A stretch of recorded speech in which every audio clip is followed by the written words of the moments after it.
very good evening to you and welcome to you. This is News First Primetime News, comes to you live on TV1 from our News First studios here in Colombo. I am Shaheen Jurong-Pati. And I'm Zeenat Musafa. Let's first take a look at today's headlines. COPE report on procuring aircraft for national carrier presented in Parliament. Recommendations made to initiate legal action against loss-making transactions. Attorney General requests Chief Justice to appoint a trial at bar to examine avant-garde case. Palita Range Bandara justifies as to why he did not sign the document containing 55 signatures. මට රුපියල් 10000ක් යනවා පුත්තලෙ මිදලා මෙහෙට ඇවිල්ලා.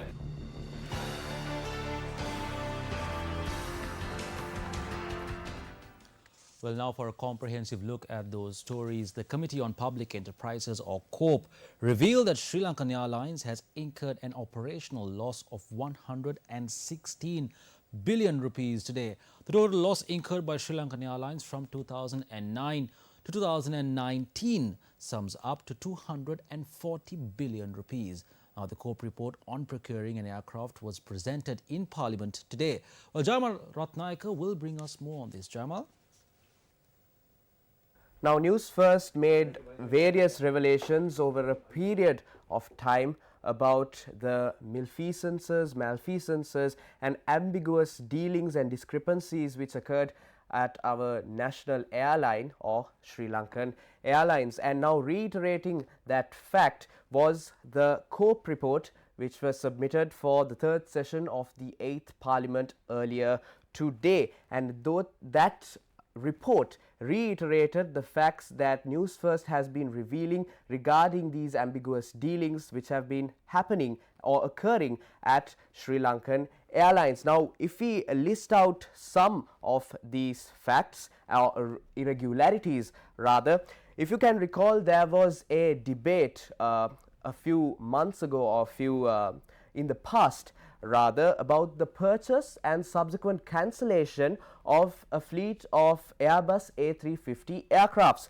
Now, this COPE report states that there is insufficient information to determine as to which party had made the initial decision to cancel this purchase. Now, this report goes on to say that the CCEM, or the Cabinet Subcommittee of Economic Management, headed by our Prime Minister Ranil Wickremesinghe, had decided to cancel the purchase of the A350-900 aircrafts. Now, you might also recall that there were several reports that were surfacing in the past that an official from the CCEM had emailed or sent an email to the management of Sri Lankan Airlines asking them to cancel this order of this fleet, even though that mention of an email has not been entered into this COPE report. Also, Sri Lankan Airlines, as you may remember, enlisted the services of a consultative company in order for it to minimize the losses that it was suffering for a prolonged period of time. And there is information regarding that as well in this COPE report. Now, as this report depicts, the management of the national carrier has only drawn attention mainly towards one objective, and out of the many recommendations that this consultative company has provided, they have only given prominence to the recommendation made to purchase airlines for the national carrier. Other recommendations, such as which flight routes should be cancelled and which flight routes should be amended, have been disregarded. Now, accordingly, the strategic plan drawn up by that consultative company, which Sri Lankan Airlines paid for the services, it should be kept in mind, it has indicated that the carrier should only have a fleet of 18 aircrafts by the end of the years 2017 and 2018. However, we can see that Sri Lankan Airlines has had 6 aircrafts in excess than the recommended amount by the end of this relevant period. Therefore, is it not clear that the upper management or the management of the national carrier or Sri Lankan Airlines had conveniently ignored many recommendations made by this consultative company while adopting those which would only profit them or which they could only profit out of? Now, reading further into this report, it also speaks regarding the VIP kits which were to be installed on some aircrafts. The Air Force One, used by the President of the United States of America, is a super luxury aircraft which consists of a bedroom, officers, conference lounge, a separate compartment for security. And this is exactly what they had tried to do and install VIP kits into several aircrafts that the Sri Lankan Airlines purchased. A particular portion of the aircraft would include a bedroom, offices, conference rooms, and so on. And it should also be mentioned that these VIP areas are not permanent. In order for these VIP areas to be fitted into a special compartment in the aircraft, they should be sent to the Airbus factory in France, and once the relevant use is taken, it should be sent again in order for that VIP kit to be removed. Now imagine the amount of money, the swathe of money that would have gone to waste had these been purchased and had these VIP kits been purchased. Now, in essence, let's see the underlying factor of this report, that is how much of public funds has the national carrier wasted. Now, in the conclusions sector of the COPE report that was presented today, that has been certified by the Auditor General as well, it says it is hereby concluded that the management which held office during the period relevant to this whole process shall be responsible for the total loss, including the loss of $115.77 million US dollars, that roughly translated would be 17,058.1 million rupees paid in the process of revocation of these lease agreements of the 4 A350-900 aircrafts. The government and the public had to suffer massive losses in procuring aircraft and terminating agreements. Therefore, I request the Speaker to allow for a debate in Parliament on the COPE report on Sri Lankan Airlines. I too was in charge of Sri Lankan Airlines for a short period. When one analyses these agreements, it is clear who signed them. There is no escaping from these agreements. We should debate this matter in Parliament, as it will reveal who signed these agreements. This report exposes corrupt activities that took place at the airline during the previous and present governments. Since 2015, the losses of Sri Lankan had increased from 12 billion rupees to 40 billion rupees. Following the April attacks, a new issue has arisen. The airline had to suffer an additional loss of $5 million due to the concessionary program provided for tourists. The required cabinet paper was submitted by the Prime Minister's ministry. I don't think anyone was aware of this cabinet paper. Is the Ministry of Finance bearing these losses? The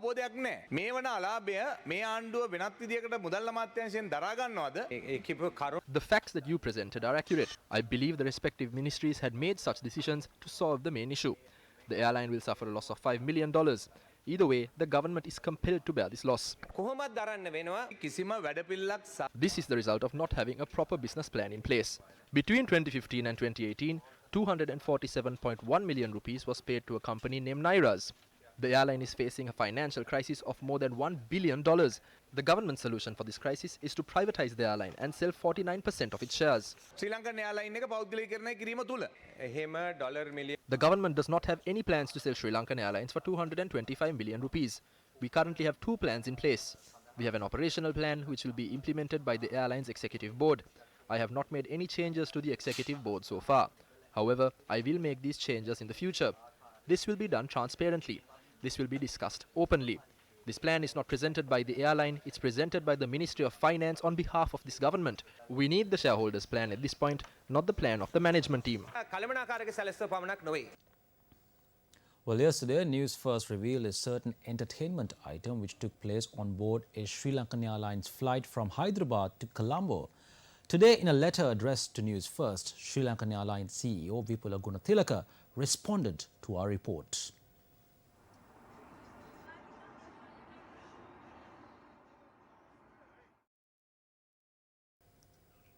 We revealed that a group involved in the casino business were on board the flight. The letter read, Sri Lankan Airlines had a productive COPE meeting, and this news item was aired soon after in an attempt to discredit the airline.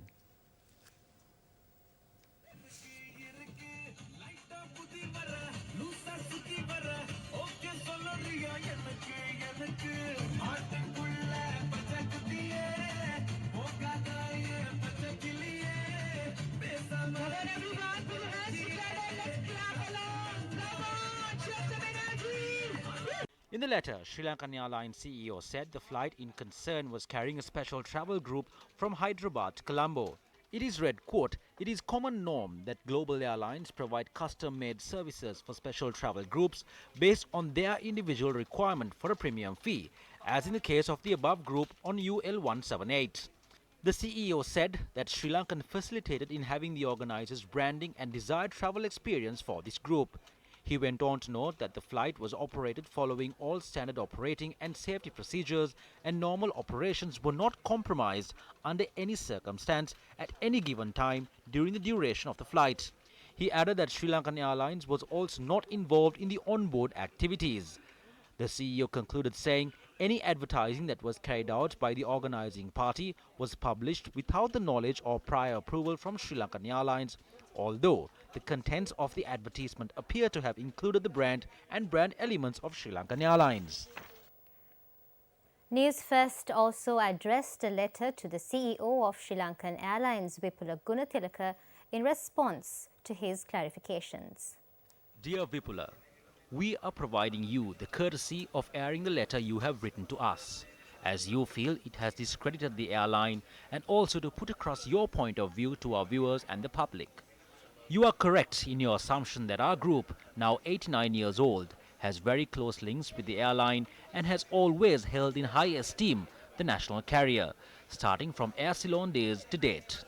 In your letter itself, you have mentioned that, quote, any advertising that was carried out by the organizing party was published without the knowledge or prior approval from Sri Lankan Airlines, although the contents of the advertisement appear to have included the brand and brand elements of Sri Lankan Airlines, unquote.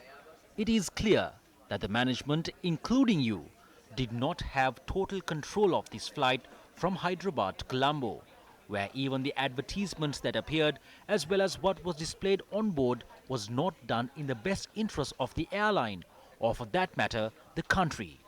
Lack of knowledge is not an acceptable excuse.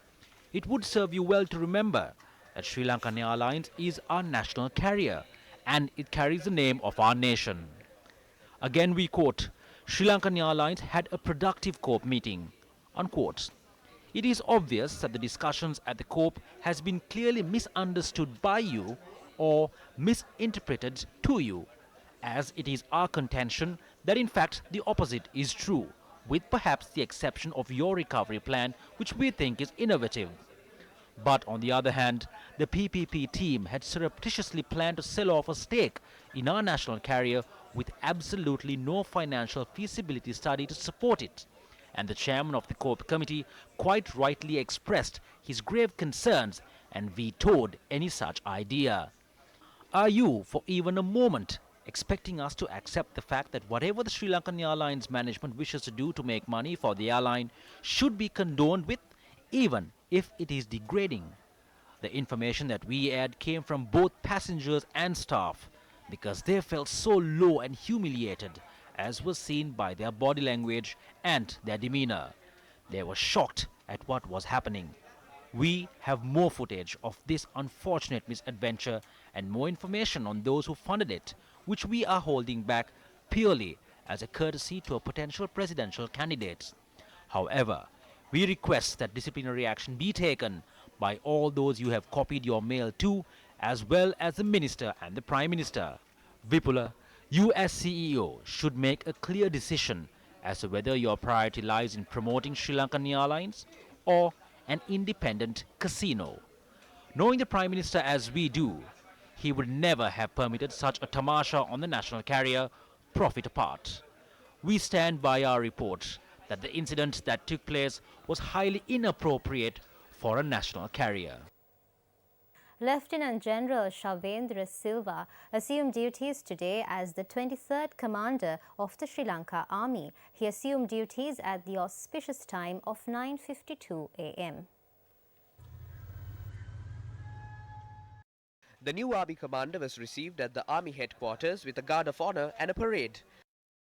Lieutenant General Shavendra Silva, who joined the Sri Lanka Army in 1984, led the 58th Division during the final stages of the humanitarian operation.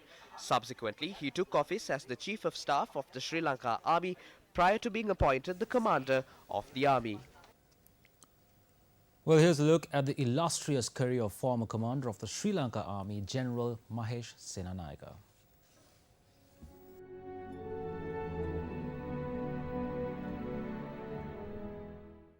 General Mahesh Senanayake. General Mahesh Senanayake, a past pupil of Ananda College, Colombo, was enlisted to the Sri Lanka Army in 1981 as a cadet officer and in 1983 passed out as first in order of merit while also winning the Sword of Honour. General Mahesh Senanayake, who was commissioned as a second lieutenant, volunteered for an inter-unit transfer and joined the Regiment of Special Forces as a founding member from the Sri Lanka Army Plant Engineer Regiment in 1989. He was actively involved in all operations in the north and east and was also instrumental in introducing the long-range reconnaissance patrol concept to the Sri Lanka Army. General Senanayake has held a number of appointments, including the extra-regimental employment at the Sri Lanka Military Academy as an officer instructor. He also served as the Regimental Centre Commandant of the Special Forces Regiment, the commander of the 211th Infantry Brigade in Vaunia, the commander of the Special Forces Brigade and the general officer commanding the 52nd Division in Varani, Jaffna. He also operated in the capacity of Director of the Army Command and Staff College. He also held the position of Director of Planning at the Army Headquarters during the decisive period of the humanitarian operation after he was promoted to the rank of Brigadier. In February 2015, he was appointed the Military Secretary at the Army Headquarters and subsequently served as the Commander of the Security Forces in Jaffna before being appointed the Chief of Staff of the Sri Lanka Army.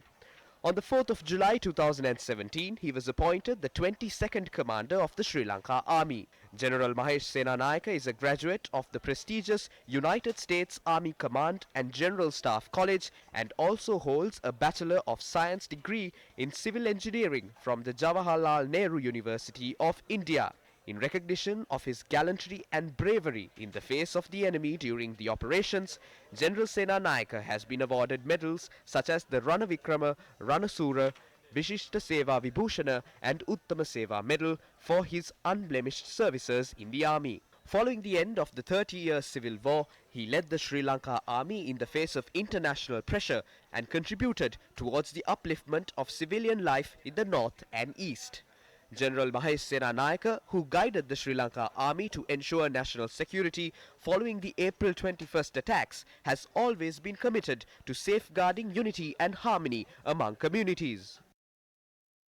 Sri Lanka किसी में जाति भेदයක් ආගම් भेदයක් වර්ග भेदයක් කුල भेदයක් නැතර අපි බලාපොරොත්තු වෙන්නේ එකයි රට රකින්න ජාතිය ආරක්ෂා සැපයීම මගේ කාර්යයක් මම ඒක කරලා තියෙනවා වේදිකින් තොරව මේ යුද හමුදාව කරන්නට යන ලබා දීම උත්සාහ කරන ආරක්ෂා පිළිබඳව විශ්වාස සබා ගන්න අපි ගැන General Mahesh Senanayake, who strengthened the Sri Lanka Army by inculcating modern technology into its operations, retired from the post of Commander of the Sri Lanka Army yesterday, bidding farewell to an illustrious career which spanned for nearly 4 decades. It is certain that the people of Sri Lanka will undoubtedly remember the service he rendered to his motherland during his tenure.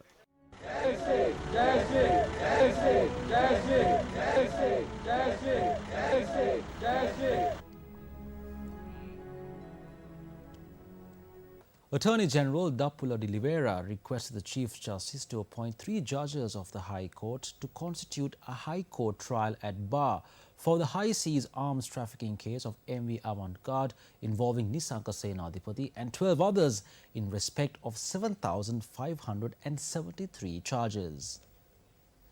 These charges included the illegal possession of 816 automatic firearms and 202,395 live bullets aboard the MV Avantgarde without any legal document. Speaking to News First, coordinating officer to the Attorney General, State Counsel Nishara Jayaratne, said incidentally this case would be the first of its kind where the Attorney General filed an extremely large number of charges. Having regard to the nature of the offences, the circumstances relating to the commission of the offences and the complex nature of the available evidence, the Attorney General made the request from Chief Justice Jayantha Jayasuriya. Tamil National Alliance MP M.A. Sumanthiran filed a petition before the Supreme Court today. Parliamentarian M.A. Sumanthiran filed an intermediary petition with the Supreme Court after President Maithripala Sirisena sought the determination of the Supreme Court on whether the provincial council polls can be held in the absence of a delimitation report. The MP seeks a court ruling noting that the President has no legal right to call for the elections under the previous system without the report on delimitation. The application filed by President to the Supreme Court is due to be taken up by a 5-judge bench headed by Chief Justice Jayantha Jayasuriya at 10 a.m. on Friday. We have received information that M.A. Sumanthiran has submitted a private member's bill to the Speaker about the provincial elections. This is against the backdrop of the Northern Provincial Council being dissolved for months without seeing Sumanthiran present a private member's bill or even a draft bill with regard to it. Sumanthiran is to appear before the Supreme Court on the 23rd of August. According to my knowledge, if a private member's bill is presented to Parliament and it is passed, the election can be held. Sumanthiran knows this very well too. It takes 6 months to a year to have a private member's bill debated in Parliament. Then what is the purpose of this bill? His idea could be to get in the way of the Supreme Court forcing Parliament. So it is clear that this bill is being presented to postpone the election or to protect the Ranil Wickremesinghe government from the elections they are about to face.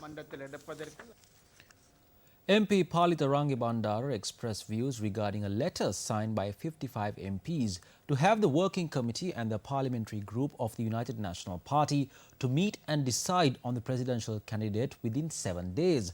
Notably, the MP had not signed the letter. We spoke about the letter which was presented. They asked me to sign when I was in Puttalam.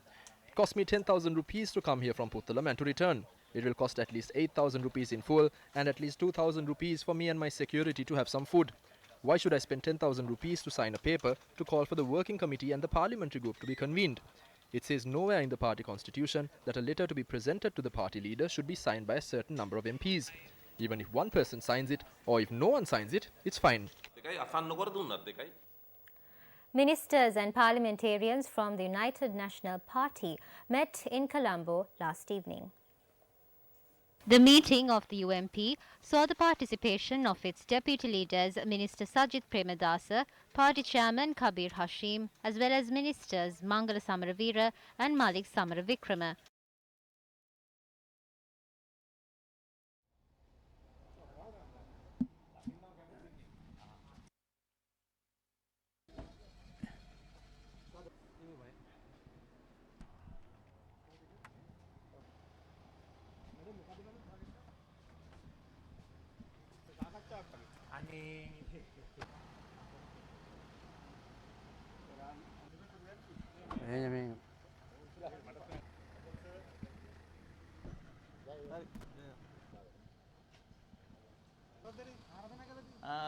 Sujiva.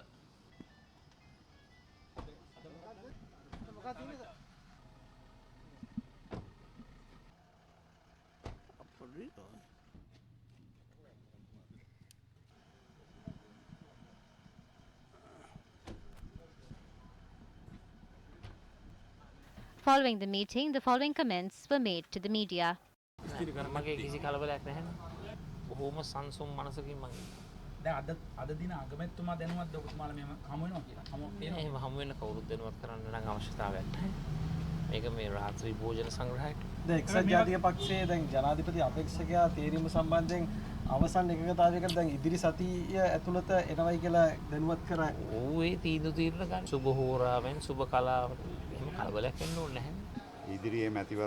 It was a cordial meeting to talk about our future election activities as well as the organizing process. එක්සත් ජාතික පක්ෂයේ ජනාධිපති අපේක්ෂකයා නම් කිරීම සම්බන්ධයෙන් කොහොමද ඉදිරි වැඩ කටයුතු? නෑ එතනදී ඒ ගැන කතා කර We did not discuss it at the meeting. It will be discussed within the party at first and then with party leaders.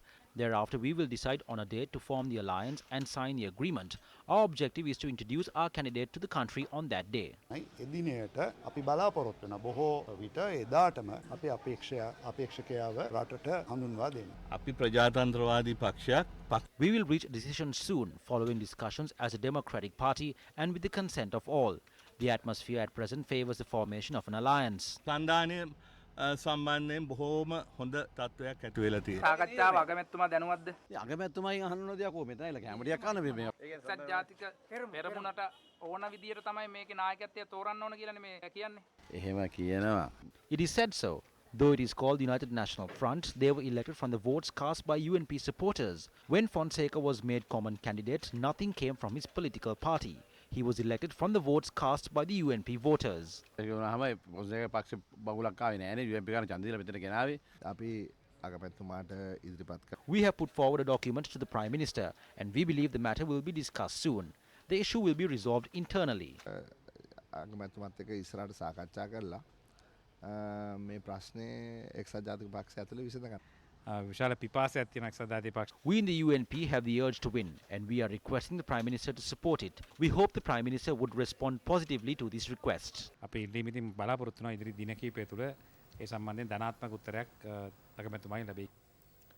Minister Sajid Premadasa visited Minister Partly Champik Ranawaka's photography exhibition held in Colombo today. An exhibition of a collection of wildlife photographs captured by Minister Partali Champika Ranawaka was displayed in Colombo. Minister Sajid Premadasa spent time admiring the photos this morning while engaging in discussion with Minister Ranawaka.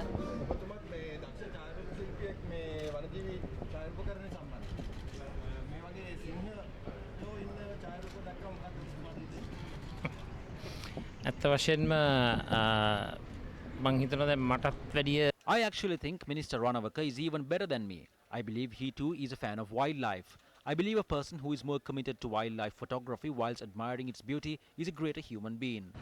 ඒ ක්‍රියාවට යොමු වෙච්ච පුද්ගලයන් ඇත්ත වශයෙන්ම මම සලකන්නේ උසස් මානව හිතවාදීන් හැටියට.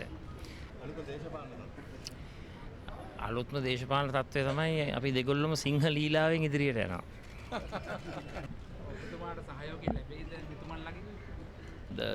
We've received their support ever since we were sworn in on the 12th of January 2015. ඒ සහයෝගය ලැබුණා. නෑ එක්සත් ජාතික පෙරමුණේ සහයෝගය තාම නෑ එදා ඉඳලම ලැබෙනවා. ඒ කිසි ගැටලුවක් නැහැ. ඔබතුමාට කියන්න පුළුවන්ද ලැබෙනවද කියලා? එතුමා උත්තර දුන්නානේ. He answered correctly. We have given the United National Party the opportunity to solve their issues by the 31st. So we plan to form the alliance by the 31st so we can announce its candidate and begin the presidential campaign. මේ ප්‍රජාතන්ත්‍රවාදී පෙරමුණේ ජනාධිපතිවරණය පටන් ගන්න. The ministers also posed for photographs as well. Giving a voice to those who have gone unheard, the Gum at the Village Forum continued for the third consecutive day today. Large crowds joined with the movement today as well. Today the team began their journey from the Tangol town. Locals of the Tangol town enthusiastically participated in the Gum at the photo exhibition, recollecting 4 years of public service by Gum at the. Many signed the epistle, which was prepared after identifying the main problems in Sri Lanka following an analysis of information gathered by Gammadda and the University of Peradeniya. From Tangol, the team moved towards Ambalanthota. Locals of Ambalanthota appreciated the efforts and services carried out by Gammadda. මේ සිරස ගම්මැද්දාද අම්බලන්තොට නගරයට පැමිණුණු එක විශාල සන්තෝෂයක්. හේතුව මොකද සිරසෙන් කරන ප්‍රජා සත්කාර අපි ඇහින් දැකලා තියෙනවා. රජයෙන් කරන්නේ නැති ගොඩක් දේවල් ගම්මැද්ද සිරස ටීවී වලින් මේවා අපිට කරි දේශපාලනට අස්පෑරෙන්න කරන කරගෙන අපිට සතුටුයි මේ ගම්මැද්ද. ගම්මානවල ඉන්න දුප්පත් අහිංසක මිනිස්සුන්ට පුදුමාකාර විදිහට ප්‍රශ්න ටිකක් තියෙනවා. ඒ ප්‍රශ්නවලට විසඳුම් දෙන්න පුළුවන් වැඩපිළිවෙලක් තමයි මේ ඔයගොල්ලෝ කරන්නේ. ඒක මේ වෙලාව අගය කරන්න ඕන. අපි හාමුදුරු විදියට The Gammadda V-Force team continues to expand with more youth joining the initiative. Our Gammadda team then visited the Sinukugula village this evening to hold the Gammadda Village Forum. An event titled HR Conclave was held in Colombo last evening. The event, which is hosted once in 6 months for 30 invited senior HR managers, held a panel discussion with top heads from leading organizations in Sri Lanka. This year's theme focused on how to overcome pitfalls in managing human resources. General Manager of Group Human Resource Management Ravi Gamage also participated in the panel discussion. It's our role as HR managers to make sure that we balance that friendliness and let the people know that you need to achieve these targets without stepping on their toes. You have to make sure that there is no misunderstanding. So communication is absolute paramount of importance. Communication takes the organization where it wants to go. So HR needs to play a communicator's role right now and ensure that the people are guided in the right direction so that we don't fall into pitfalls. And that's a wrap of Primetime News. Thank you for watching News First. I'm Zinat Musafa. And I'm Shahan Jarampati. Good night and take care.